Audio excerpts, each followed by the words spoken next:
Hello, my name is Mike Bankhead. I am a bass player and songwriter from the Gem City, Dayton, Ohio. On today's episode, I talked to Rachel Rosen. Rachel Rosen is from these parts of the woods, but has since meandered her way through San Diego and now lives in Puget Sound. Not so much the wet part, but the dry part. Yeah. This conversation goes into a lot of strange places, but I think it's interesting. Let's see what you think. Hello, Rachel Rosen. Hello, Mike Bankhead. Where are you talking to me from right now? Oak Harbor, Washington. Not like the nation's capital, but like a state on the West Coast. Washington, yes. Oak Harbor is on some kind of tiny island, right? Yeah, it's called Whidbey Island. How do you spell that? Whidbey. Whidbey. Mm-hmm. And considering that you were from Ohio, what brings you to live on Whidbey Island? Let's start there. Well, I've always wanted to leave Ohio. I do like it. I want to say I do like Ohio, but I've always wanted to at least try another place. And I've been thinking about the Pacific Northwest for a long time. And I was looking for a job, and I was looking in the Seattle area. We're like 2 hours away from Seattle, so we're not super close, but it just looks beautiful, and there's a job opportunity, so I decided to take it. This brings me to the logical question. What is it that you do for your profession? I am a journalist, and I work for a newspaper. They still have those? They do. Wow. So what kind of education do you have that qualifies you to be a journalist for a newspaper? Well, I have my degrees in political science, but about a year and a half ago, I decided that I wanted to go into journalism, and I didn't really have any experience up until that point, but I went back to school, took some classes, wrote for a college newspaper. I did an internship in San Diego, and then I got a job. Congratulations. What's the name of your newspaper? It's called the Whidbey News Times. Hyphenated? News-Times? Yes. It's a thing that newspapers do. Yep. And I'm assuming that they have different journalists that talk about different things. What is your beat? Is that the word the kids use? Beat? That is the word, but we're such a small newspaper, and there's really only 2 other reporters. So I cover the town that we live in, Oak Harbor, and the northern end of the island. And I cover things like the school board and the city council, but I don't have a super specific beat. So talk me through what your day looks like as a journalist. How do you go about writing things? You write things because it's a newspaper, not a TV show. Yes. I mean, I interview people, I talk to people, I go out and do things and take photos, and I research things, and it's mostly talking to people. How do you decide who to talk to and what to talk to them about? I mean, it depends on the story. Sometimes, people will come to us with a story, and they're usually the person to talk to. But, it just depends. Where exactly are you from here in the Great Buckeye State? I'm from Dayton. Born and raised? Yeah. Did you go to Wright State? I did. To quote the lovely and talented Izzy Rock Martin, what did your childhood smell like? What did it smell like? Yeah. Wow. I guess it probably smelled like the inside of a 2-bedroom apartment. That's variable, though. I I mean, I can't really describe what it smelled like, but like I can smell it. Let's switch topics because I also know that you happen to be a musician. Are you still a musician? Can we still call you a musician?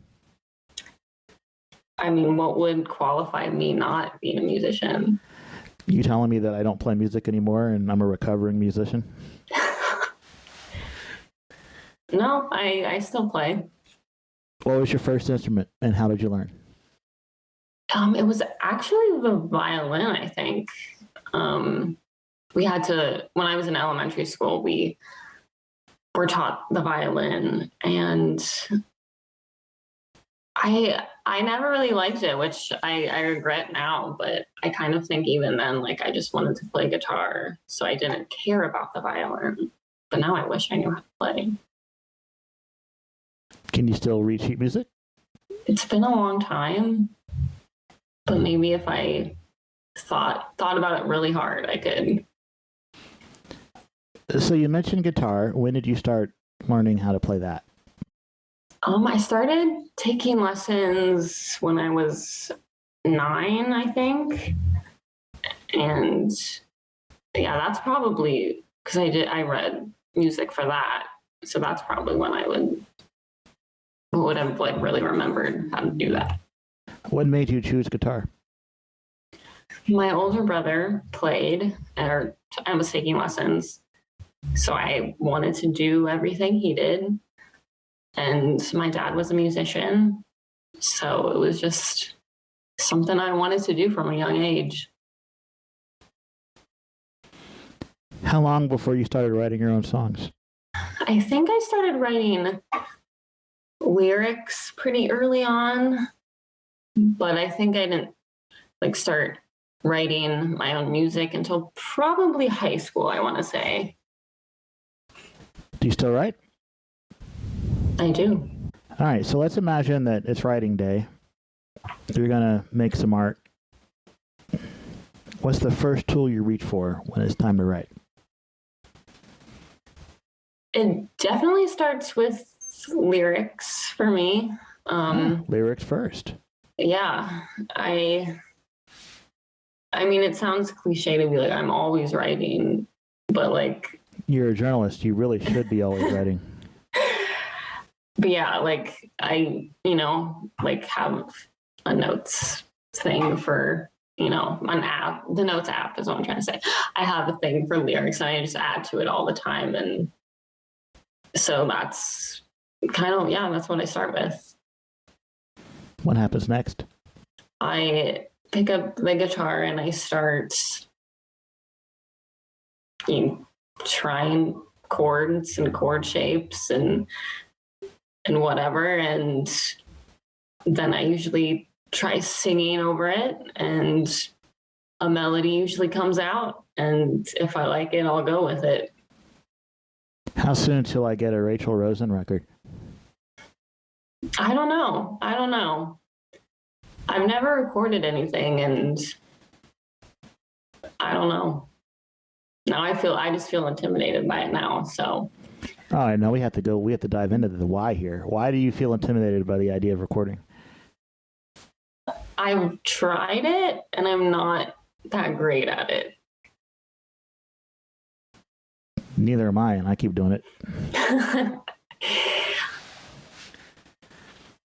Yeah, I need to get more comfortable with it for sure. You're less comfortable recording than you are standing in front of a room full of strangers and bearing your soul to them through your lyrics? I guess so. Wow. I think it's just because I've played live more than I've recorded, so I'm just used to it. If someone stuck a microphone in your face and hit a record button while you were playing live, that would be recording. Well, maybe someone should do that then. Somebody should do that. Have you played since you've been out on the West Coast? I haven't played out, but just like around, like in the room you're in now, you might have played a couple times. Yeah. Have you thought about playing out so that, you can not let that skill set rust? Yeah, actually, I was on Facebook today and there is an open mic happening tomorrow at a local bar. So I'm thinking about it. You know that I strongly encourage you to go do that. You should play the song about your dog. The dead one. That wasn't my dog. Oh, somebody's dog. Here's the thing. I don't like dogs at all, and I thought that song was awesome, and I found it somewhat moving. So, thank you. Yeah, I'll probably play it if I play. You have a story to tell me about being lost in the forest here in our beloved Ohio, and I've been waiting a long time to hear this story, and this is your chance to tell me. You've been waiting to hear this? I've been waiting to hear it. So it would be really cool if you would make it long and drawn out and possibly add some sound effects. Because, see, the problem is I think I've spent more time talking on this conversation than you, and this is about you, Rachel. So is the rest of the podcast just going to be this story? I mean, I would be cool with that if you can manage to take up the rest of the podcast with this story. Let's see how you do. I don't know if it's that long, but well, can I ask like what you know about the story first? All I know is you got lost, and when I asked for details, you said, let's save that for when I'm on your podcast. Oh, okay. I forgot about that. Okay, this is why we're doing this. I mean, this is not the only reason why. I feel like we're friends and you're interesting, and people should know that you're interesting. Okay. If you felt like you saying more, people would be like, she doesn't talk very much. How do you know she's interesting? You'll just have to trust me, dear listeners. Okay, what are you drinking? Is that wine? No, this is brandy, which also comes from grapes. Specifically, it is a brandy from the town of Cognac in France, and this is a brand of cognac called Hennessy. I'm drinking water. Well, it's a lot later in the evening here in Ohio than it is in the West Coast. Right. Okay. Yeah, so Brandon and I, you know Brandon, of course. I know Brandon. The people listening to this might not know Brandon. Do we wish to explain who Brandon is? He's my boyfriend, and he was a guest on the podcast earlier. He was. So we went hiking with a friend of his in southern Ohio a few months ago. It was like winter time, last winter. And it was like, you know, it was just a hike on the Ohio River or nearby. And it wasn't super challenging or anything. We just, you know, went on it. We didn't think anything of it. But the trail was quite hard to see in some parts. And basically we accidentally went off the trail, and we didn't realize it for a while because it looked like we were still on the trail. But then it was like, well, we're not still on the trail. All right, so I'm going to pause and ask for some clarification. Yeah. I am by no means a hiking expert, but generally the trails are the part where there's like not vegetation while you're walking, and it's generally wide and well trod. And when you're not on the trail, you're basically in somewhat wild deciduous forest in our state. So I'm going to understand that you left the well-trod, clearly marked path that people take and ventured into the deciduous forest without realizing it. Am I correct? Yes, but it wasn't that obvious because it was an accident. So it basically looked like, and I remember the moment it happened where we went off the trail, and it looked like it was the trail just going into another direction, like it was forking. But it wasn't. And I can't explain that. You know? I just know that we went off the trail and then realized it's probably too late.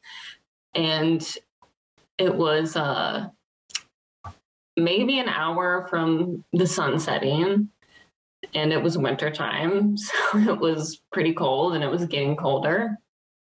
And I was like, we have to get out of here. It's going to be bad. So we did what you're not supposed to do, which is like basically keep going forward in kind of the same direction. We were supposed to like backtrack, right? But we're idiots. So we didn't do that. And we were like, well, if we just keep going in this direction, we'll be able to make it out.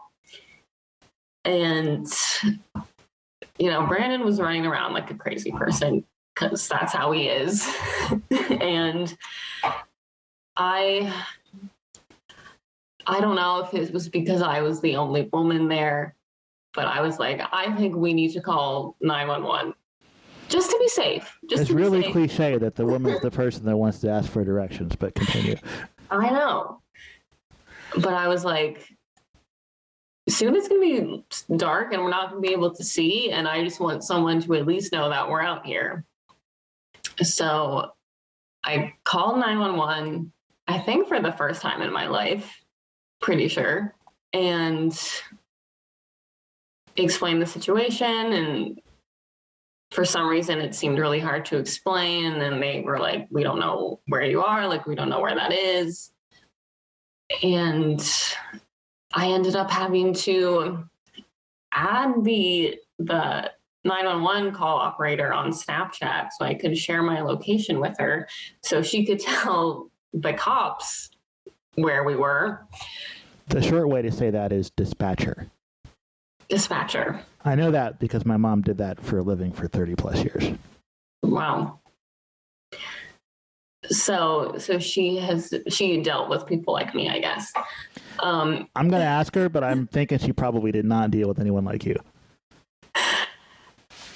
No dummy lost in the woods? I'm just trying to imagine my mom logging on to someone's Snapchat, and I don't think that is a thing that she would be able to do, really. Right. Yeah, so then they sent the police, and they were like, do you hear the sirens? And we're like, yes. And they sent some guy into the woods after us, and he would yell and then we would yell back, so we knew where the other one was. And I mean, it took a while, or it felt like it took a while. And at this point, it was like almost completely dark when the cop finally was like, found us and let us out to safety. And, back in the parking lot where our car was, like all these people were there. The locals, I guess, were like, these city slickers got lost in the woods. And some other cop was like, you guys could have frozen to death out there, And I was like, yeah, I know, but thanks for helping. So yeah, that's what happened. And the next day, I forgot about this, but the next day was my birthday, actually. And the next morning, we found 2 ticks on Brandon that had gone in there while he was, running around in the woods trying to find a way out. And so that's how I spent the morning of my 25th birthday, was pulling a tick out of Brandon's back. Sounds exotic and lovely. I have so many questions. One, you call the police, nobody got shot. That's hard to believe. I know. But it was just 3 white people in the woods, so I guess that's why nobody got shot. Do you not have any devices on your phone that tell you what direction north is? I feel like there's GPS today. Is that not a thing that you kids have now? Yes. I actually pulled up Google Maps and I could see where we were and where the entrance was, but since there was no trail, and there was also a barbed wire fence because it was someone's property was adjacent to the trail. And basically we just couldn't figure out how, even with the Google Maps, how to get out. Like I said, dummy in the woods. When you said it was cold, how cold are we talking? Well, before the sun started going down, it wasn't very cold. Maybe low 50s, high 40s. This was in November? December. Were you all wearing like bikinis and like Speedos and such? No. I feel like you wouldn't have frozen to death in Ohio December. After the sun goes down, though, it gets a lot colder. Sure, but the three of you could have huddled together for warmth. You totally would have survived the night. Maybe, but I'm just glad we don't have to do that. Oh, me too. I feel like you hear about hikers dying all the time, but never in Ohio. Usually it's because they're like on a mountain and they fell into a crevasse, or they fell off a cliff, or they were eaten by a bear. We have no bears in the Buckeye State. You were pretty safe, but it's a fantastic story. Is it? Was it super interesting? It was, because I don't go out in the woods because the woods are dangerous. And I think the moral of the story is stay indoors where it's safe, where there are no ticks, and there are no mysteriously forking trails that lead you into oblivion. Yeah, that's true. But I have gone on hikes since then, so it didn't scar me. Here or there, or both? Actually, not in Ohio, I don't think, but I mean, in California we did, but obviously it's very sunny there. You were in San Diego, you are not going to freeze to death there. In fact, if you decide to be home, if you're ever homeless, that's probably where you should move to. This is Mike in post-production. Just wanted to clarify that there's a lot here that was edited out, and then we came to a topic that I thought might be interesting. So there will be an abrupt change of topic here. See, that's where podcasting is different from journalism. So you can't, this part's staying in, so that you need to go into detail here. You can't show the person you're interviewing the article before it goes up, and they will ask, and they do ask, but you cannot do it. And that's like is that a written rule or kind of like an unwritten rule that's common to the profession? Like, I mean, it's probably written down somewhere, but I think it was something I was orally told to not do. Because I feel like I read some stuff about people who've been interviewed having editorial access over the article that they were interviewed for. And I believe the term conflict of interest comes in there, no? Yeah. It must be tough times to be a journalist. And the newspaper thing aside, the role of the media in modern communications is somewhat more confused now than perhaps it ever has been, as many media serve, it would seem, solely as mouthpieces for the government in their respective brand of propaganda, or for insert name of rich person who funds the organization here and their respective form of propaganda. How do you not fall into a pattern of being a mouthpiece for whoever in your work? I mean, I think my experience doesn't even really apply, just because I'm not breaking Watergate over here. Like, I'm just writing for small papers, and I don't personally feel like any outlet I've written for like has an agenda, even though I'm sure, they kind of do to some degree, but like, it's not something that I'm aware of.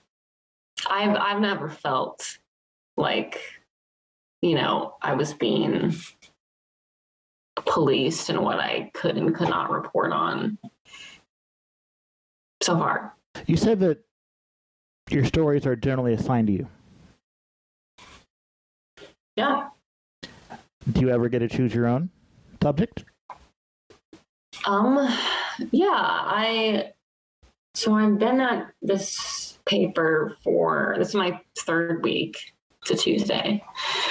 Just for context. It is a Tuesday. It is, I'll be specific, this is the Tuesday on which, at the moment, at least 18 elementary school children were shot in Texas. Yeah. Which, in the United States, is a Tuesday. Unfortunately, that's accurate. Yeah. So anyway,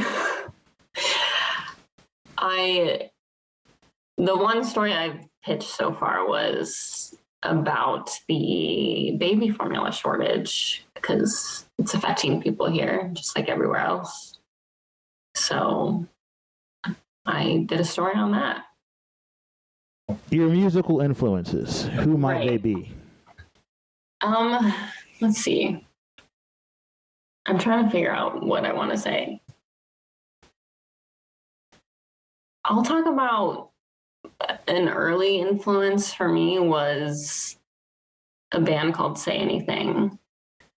And which I feel kind of embarrassed to say because they like peaked in the early 2000s and it's like an emo band that no one cares about anymore, but I still care about. I mean, most of the bands I like peaked before you were born, so I don't see why you should be embarrassed. I don't know. I guess because like I feel like it's not considered like highbrow music. Oh, see, now this is worth experimenting. Why do you care whether music that you like is highbrow or not? I don't know. I guess because like I want people to think I have good taste. But your taste is what your taste is. If you like band X, who cares if someone else likes them or not? You like them. That makes it valid art, does it not? Yeah. The internet tells me that Say Anything is on hiatus. Have you seen them in concert? Yes, I did. They were kind of my first actual concert when I was I had like just graduated high school. But yeah, so they are on hiatus. Well, it's really just one guy. Max Bemis. Max Bemis. He's been called the Kanye West of emo music. Is that because he's kind of not all mentally with it, or is there another reason? Yes. He has bipolar disorder, which is like, if you're a fan of Say Anything, you know that. And it's kind of part of the myth of, so their second album is A Real Boy, is their most well-known album probably. And the story was that Max wrote all the music and recorded it when he was on a manic episode, right? So in recent years, he's, I guess, kind of like displayed some unhinged behavior on the internet. And honestly, like recently, I kind of have been liking him less and less as a person. Yeah, I mean, very recently I've been questioning my loyalty to this man. I mean, I always knew he was, a little out there, I guess, but it's almost to the point now where it's like, can I enjoy listening to his music the same way? I don't know. Can you? I haven't really tried. I think yes, because honestly, like in the past, I've been able to separate the art from the artist, as they say. But yeah, it's just he is married and he has a bunch of kids and they kind of post their life all over social media and have been very public about the personal issues they have. And it's just, it's gotten to the point where I'm like, I don't want to know this much about you, especially because I look up to you. You just want to rock? Is that what it is? Sure.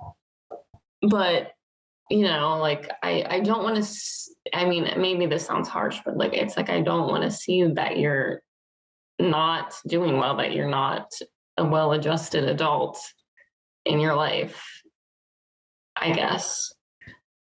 There's a couple of interesting places to go with this. I'll start with this one.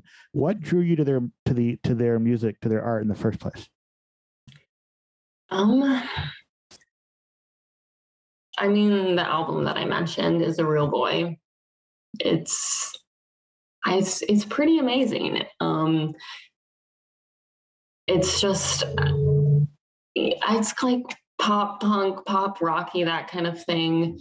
And the songs are really good. And Max he does this thing where like there's almost like there can be 2 or 3 different songs within the song because he goes into different melodies and key changes. And yeah, it's a good album. You should listen to it. And I will. It's on my list now. Okay. And then a few years ago, he came out with kind of what he called the follow-up to Is a Real Boy, because he said, you know, Is a Real Boy is a concept album of this character that people thought I was after they listened to the music, but that's not who I really am. And he made this other concept album about where the character actually ended up. And it was really dark, but it was also a great album. And what's it called? The other album is called Oliver Appropriate. 2019, the internet tells me. Yes. So Oliver was like the protagonist from Is a Real Boy, is what we found out.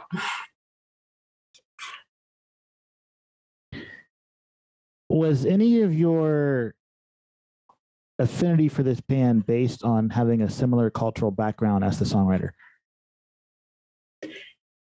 Yeah. I don't think that's an unreasonable question, which is why I asked it. No, it's not. Of course, there are a lot of Jewish musicians and there are a lot of famous ones, but not a lot of them talk about their Jewishness. Not a lot of them put it in their songs and like allude to it. I mean, some do, sure, but like in that genre, I never heard that before. And that was really cool. And then I don't even know how deep I should go into this.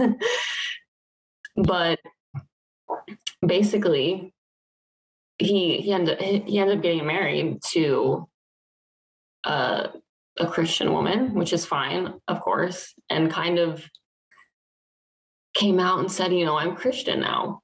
He did a Bob Dylan sort of. And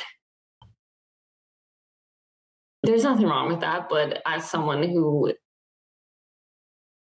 you know, talks so much about his Jewish identity and it's part of his music, I was surprised, definitely. And he's kind of like walked back on that now. But I mean, it is interesting, don't you think? So obviously I'm not part of this culture, so I can't understand it the way you do. But one could conceivably be culturally Jewish whilst religiously Christian, could one not? Or no? Yes, and I think that's kind of what he is, you know. I don't think he's a practicing Jew, but he did, you know, he said in an interview once, like, I'm a Christian. And it is a bit odd to hear that from a Jewish person, you know? It shouldn't erase your Jewish identity, because as you said, it can be a cultural thing and it's an ethnic thing and all this, but I think it implies something. So as someone who's not in the culture, I can't relate to that on a personal level, of course. All I have is I can observe things. And I've observed that there are Jewish people who, for instance, do not keep kosher and might celebrate Christmas with their significant others. I'm not naming any names here. Every Jew on the planet, almost. Oh, I'm pretty sure there are plenty of Jews that keep kosher and don't celebrate Christmas. They just might not live in Ohio. Or they might, and we don't get a chance to know this because maybe they're not open about proselytizing their faith, right? Yeah, I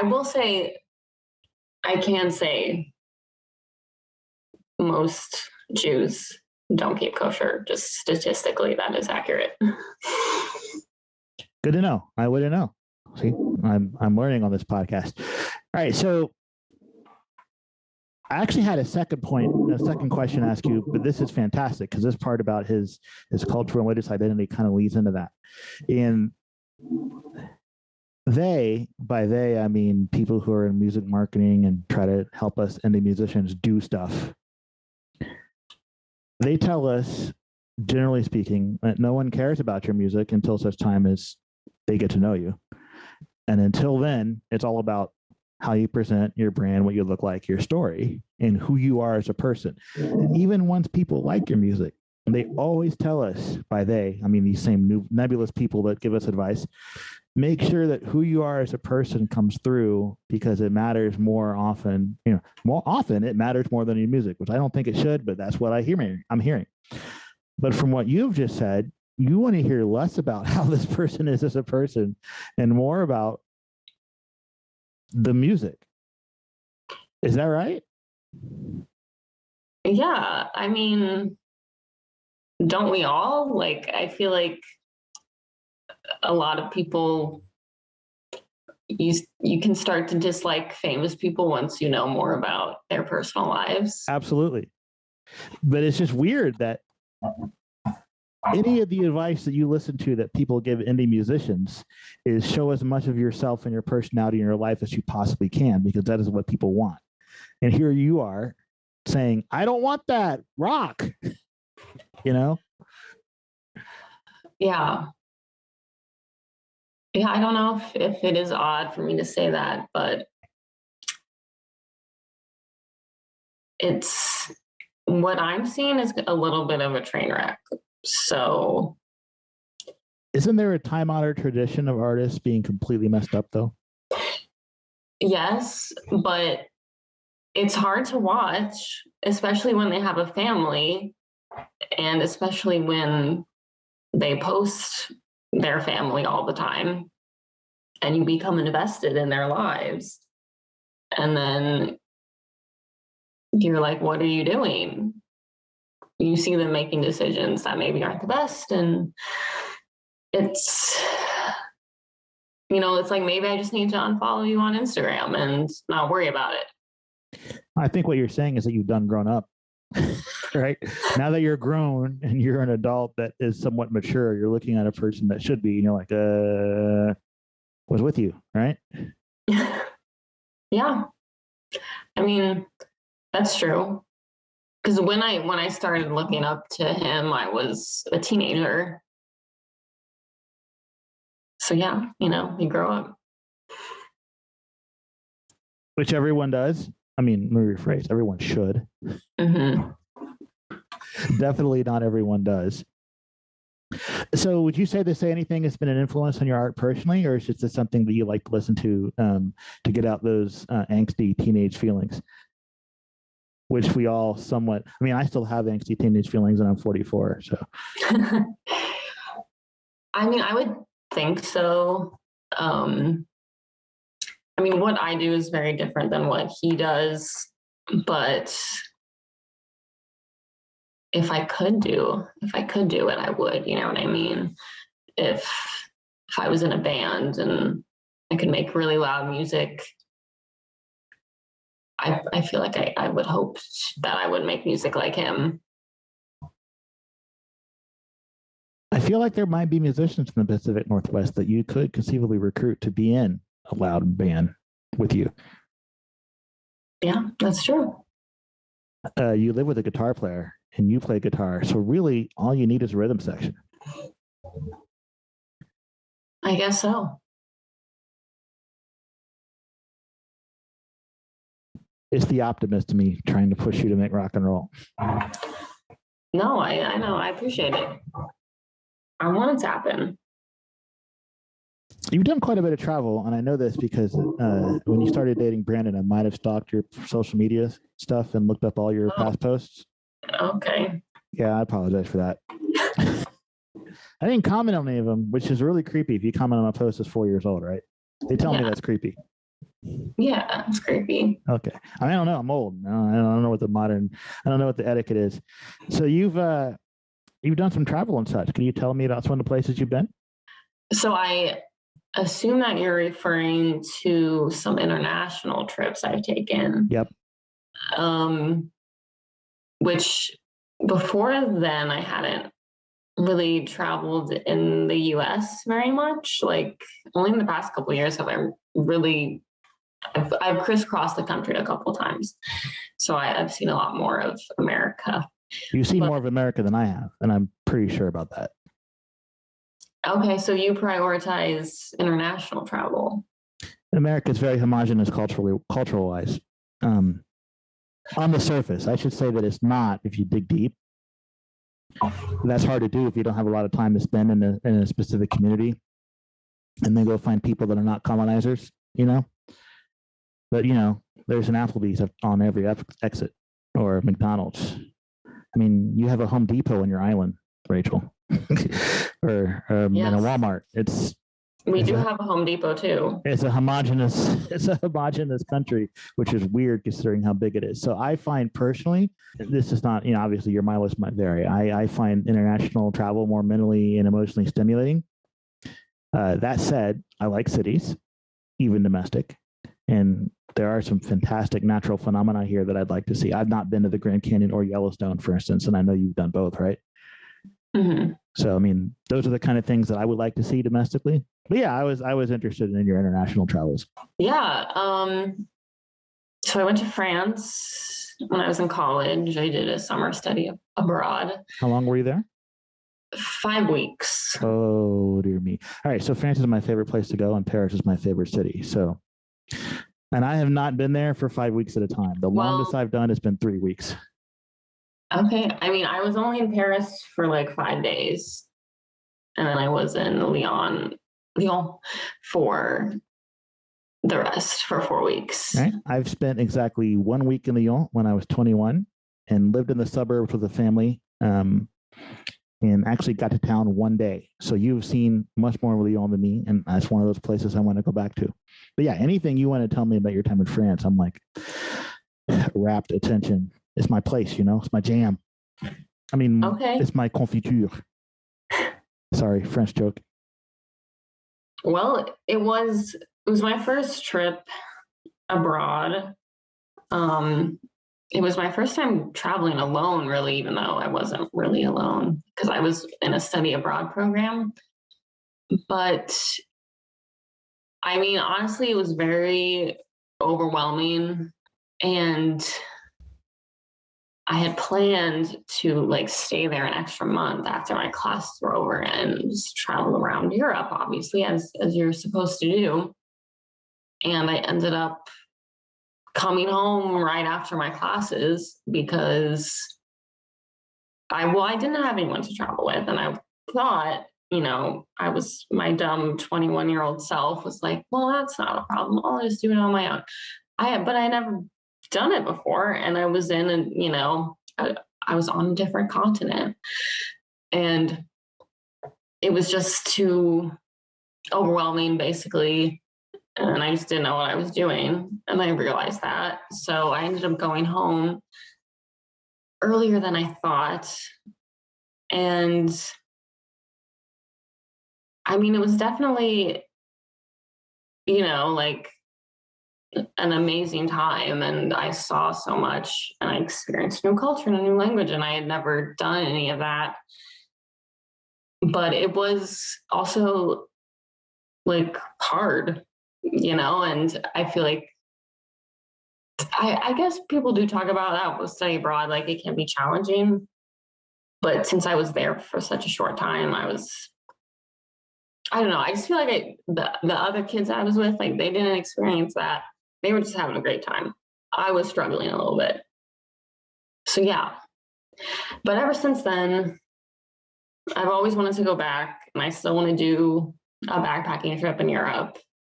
I think I just needed some more travel experience first. What was hard about it?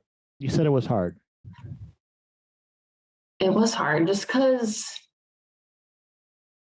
I was in a new place and I couldn't speak the language that well. And I don't know, I think some of it was probably angst, like we talked about those feelings. And I got really sick when I was there, but like that's everybody.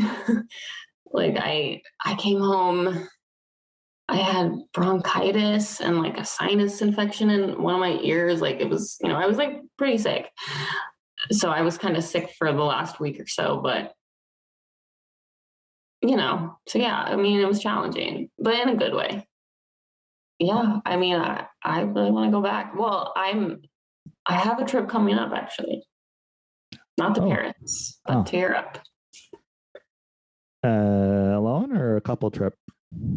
No, well, I'm going with my mom. That's a couple's trip. Where are you going? I can cut this out if you don't want me to tell people. I don't care. But, Ireland. That's barely Europe. Well, I'm still excited about it. Oh, you should be. A different culture, different food. They speak English. Yeah, and I haven't been out of the country in a long time. So. Me neither. Been since 2019. You eat anything interesting in Lyon? Lyon is known as the gastronomic capital of the country. What did I eat there?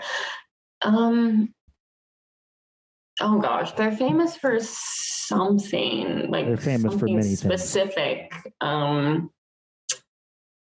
Is it praline? I want to say. Let me Google, what is Lyon famous for other than deliciousness? I think it's, yeah. Lyonnaise praline. Well, there you go. Yes, I did not manage to get any of that when I went. Yeah, well, I feel like I didn't eat like a French person. Like I spent all my money to get there, so I was eating pasta in a dorm room, French people eat pasta. Yeah, but like in a sophisticated way, probably. Yeah, I'm looking at a website showing me the famous foods of Lyon, and of them, I know I had quenelle because the family I stayed with, despite being from Cameroon, made me quenelle because they were like, this is a regional specialty. You didn't eat it. Homemade. So that's how you want to do it. Have you been on a long international trip with your mom before? No, she's never been overseas. Oh dear. So it's something that she wants to do before she gets too old. Sorry, your mom's probably my age, isn't she? She's older. Really? So she has you late in life then? Yeah. Because I don't like to think about this, but I'm totally old enough to be your dad. It's really depressing, actually. It's not depressing. It's just a fact. Depressing for me. Yeah. So she's never been overseas, and it's something she wants to do, and she wants to go with me. But did she pick Ireland, or did you pick Ireland? Well, and we both wanted to go. Like, I don't know. I mean, I want to go everywhere, but that's specifically where she wants to go. And I would go anywhere. So I'm like, yes, let's do it. So yeah, it'll be good. It'll be great. It might be a little bit stressful.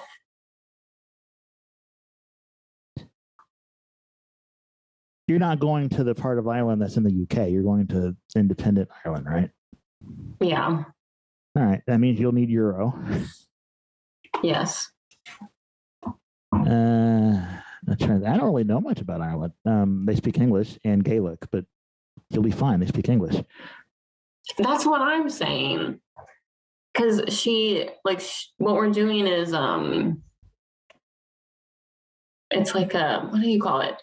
A guided thing. Like everything is planned out, basically. Kind of like an all-inclusive guided tour. So like you're on a bus or whatever, and they take you where you're going. And yes. You have activities programmed in. Yes. I'm too independent for that nonsense, but I understand that those kind of things are very comforting for people that have not had the running around by yourself on a foreign continent experience. Exactly. Like it's not how I would prefer to go, but since like she's never done this and she was like, I just don't want to get lost. And I'm like, Mom, they speak English. Like also Ireland, much smaller than the United States, really hard to get lost. I mean, like once you go so far, you've reached the end of the ground because it's an island. Right? Yeah, and it's like it's one of the safest places to go, and the people are known for being friendly. Yes. So actually, anywhere not the United States is among the safest places to go. Really? I mean, most other countries don't have their citizenry armed. Yes. Yeah, I know. But I've heard just about Europe, like it's like the safest place you can go. So yeah, so she has worries, Yeah. Tell her to call me. I'll talk her out of her worries. I've never even been to Ireland, and I can tell you there's nothing to worry about there. I mean, really, when I travel, I wish I could, stay a long time, like stay more than 10 days. You and me both. In fact, when I travel, this is one of my rules. When I was young, by which I mean 21, and when I first started traveling on my own, I spent 3 weeks in Paris or in France when I was 21, and like a week in Paris and a week in Lyon, and then a week running around Provence on my own. And that's just, it's just so exhausting to have to pack up your luggage and get on the train. And so like now when I travel, I want to be in one city as long as I can be there. I don't want to do more than one city a trip. 2 is like my max. I just don't have the energy. And you don't really learn about the culture or the people if you run around so much, and you don't get to build relationships and make friends. And when you build relationships and make friends, then you can go back and have people to see. Right? Yeah. Then you can go back and maybe even have a couch to crash on. Then you can invite someone to come see you in your country. Yeah, it's actually a big goal of mine to live abroad, probably in Europe for an extended period of time, like maybe a year or 2. And I don't know when that's going to happen or how, but or where. Yeah, I'm not sure where. I would be open to multiple places, but I mean France is pretty high on the list. What are your language skills like? I mean, they're pretty bad now. I mean, they were always kind of bad.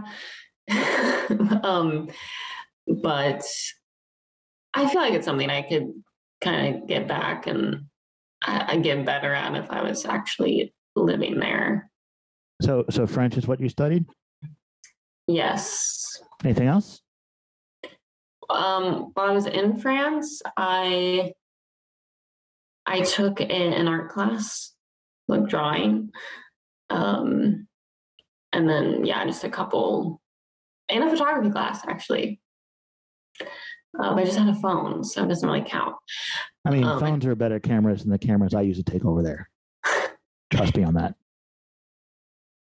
Yeah, but I didn't have a camera, so like I didn't, whatever. So French and art, basically. Yeah, I think France would be very comfortable for you. It's a good place to speak French and a good place to look at art. It was good talking to you, Mike, really. It's always nice to see you. You're awesome. Like I do think you're interesting and very talented. And thank you. I don't think it's going to come across in the podcast, but I tried. We'll see. I try to make everyone sound as cool as I think they are, but I don't always succeed. So you're like, yeah, you might sound lame. We'll see. All right. Good night. All right. Good night. Bye-bye. Thank you very much to Rachel Rosen for spending well over an hour talking to me. Not all of that ended up in the podcast, but if you really want to hear what I cut out, well, let me know, and I could probably do something about that. Thank you, dear listeners, for being here. On Friday, well, I welcome Brandon Berry back. Why don't you come back and check that one out?